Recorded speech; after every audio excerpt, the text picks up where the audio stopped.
The unseasonably warm winter is leading to less use of rock salt on the roads. I spoke with Minnesota leaders about what that means for the budget and the planet. This is the front plow.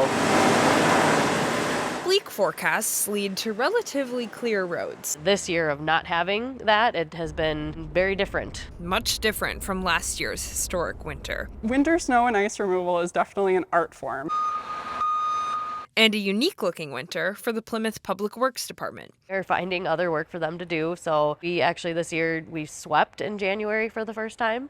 I don't think historically we've ever done street sweeping in January. Public Works Operations Manager Abby Brown says Plymouth usually uses 2,000 tons of salt in a year. So far this winter, they've only used 370 tons. It's so unpredictable on what could happen in any snow season. None of us have that crystal ball to know. A break from the salt is also a break for the environment.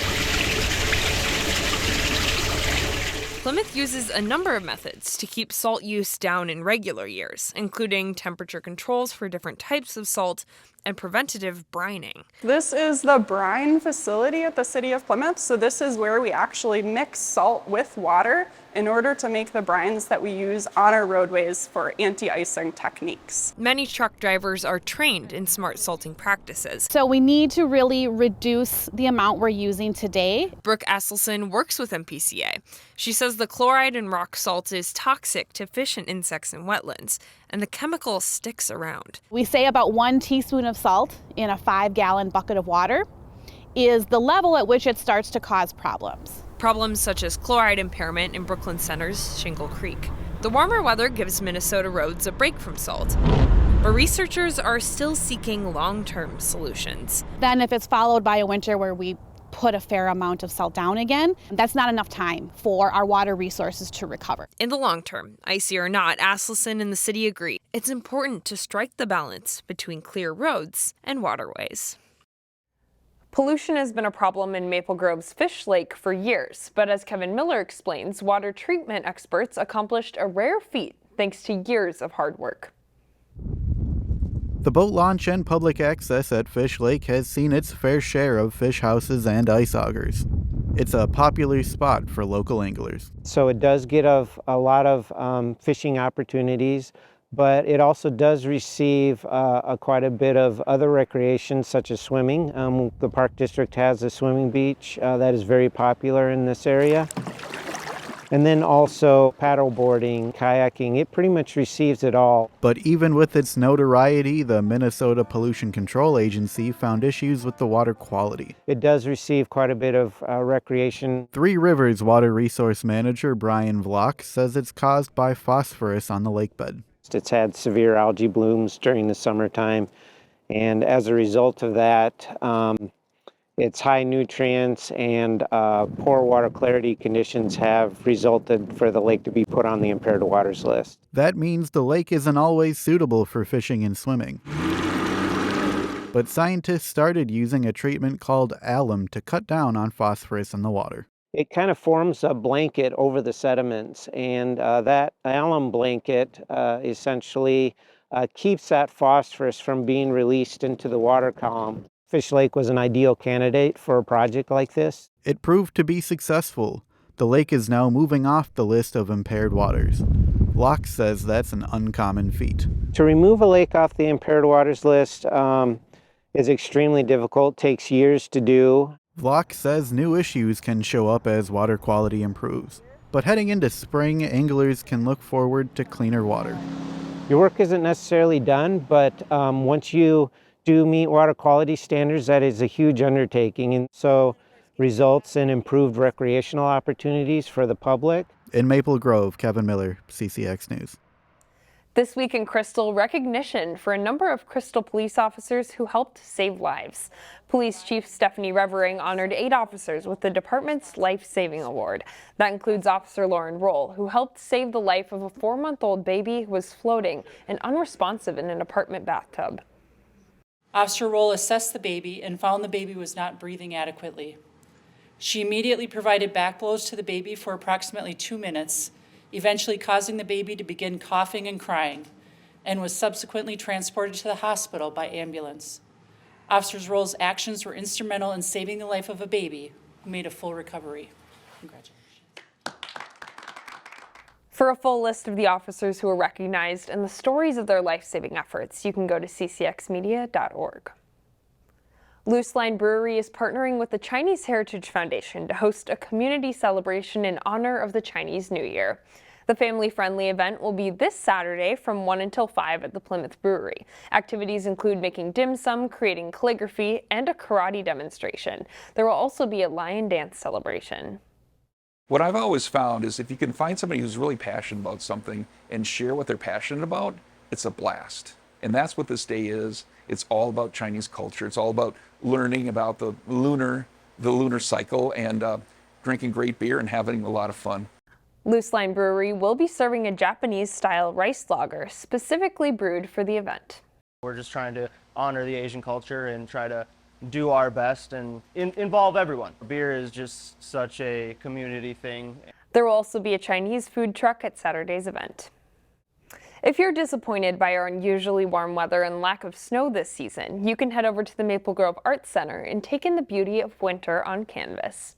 It's one of our big shows, 23 artists, 58 pieces. It's all media. It's just whatever reminds you of the seasons. From winter wonderlands to lush spring scenes, the gallery is brimming with artwork for the All Seasons show. Artists were challenged to interpret what the seasons mean to them. Some looked to nature for inspiration, while others took a different spin.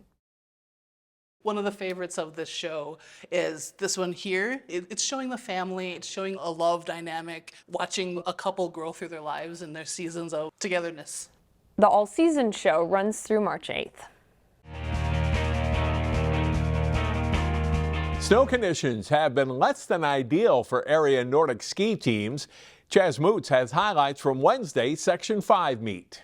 Section 5 boys and girls Nordic ski meet taking place at Highland Park Reserve in Bloomington. Champlin Park's Abby Hibbs finishes third overall and qualifies for state with a combined time of 33 minutes, 52 seconds. Sophomore Sela Binsfeld skis in with a time of 35:14, good for 6th place overall, and will also be a state meet participant. Maple Grove's top skier was Sierra Krull. The junior crossed the finish line with a time of 37:50, finishing 11th in the field. Elk River Zimmerman won the girls' team title. On the boys' side, Reed Binsfeld got a 10-second lead after the classic run. He extended that lead, taking first overall with a combined time of 29:11. Quinlan Runquist of Osseo came in 6th with a time of 30:58. Not far behind him is Maple Grove's Kenton Prudhomme, earning a spot at the state meet with a mark of 31:04. Champlin Park's Sam Kais just misses out on a spot at state, but places 10th overall, clocking a 32:23. Blaine takes the boys' team title. In Bloomington, Chaz Moots, CCX Sports. The Totino-Grace boys hockey team looked to snap a 4-game losing streak as they played at Osseo. Jay Wilcox has the highlights.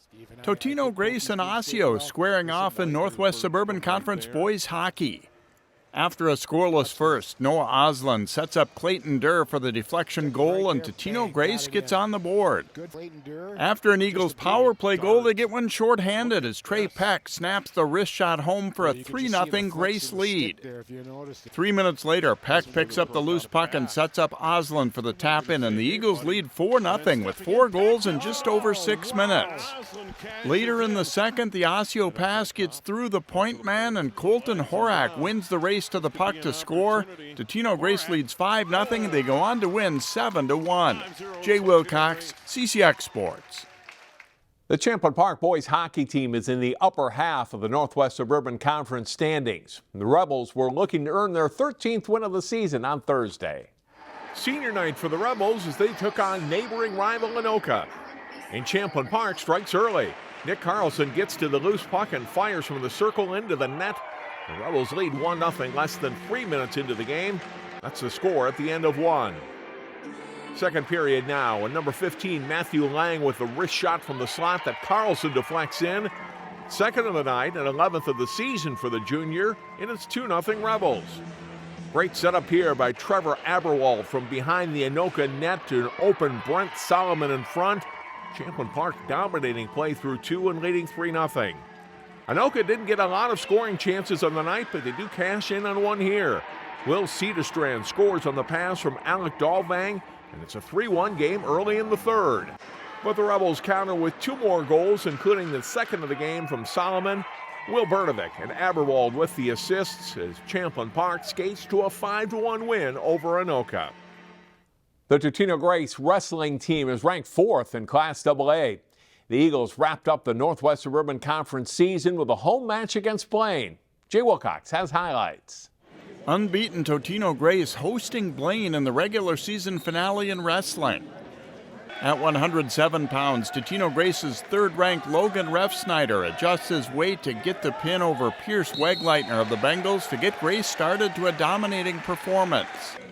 At 121, it's Jackson Refsnyder, who is ranked 2nd in 2A, continuing the strong start for the Eagles as he pins Luke Brady to give TG a 16-0 lead to start the match. At 152, sophomore Peyton Herbst takes care of business, pinning Thulfakar Alasadi to give the Eagles a 37-6 lead. Cy Cruzy is ranked number 1 at 215, and he pins Lucas Godfrey as Totino-Grace rolls over Blaine 58-9. Jay Wilcox, CCX Sports.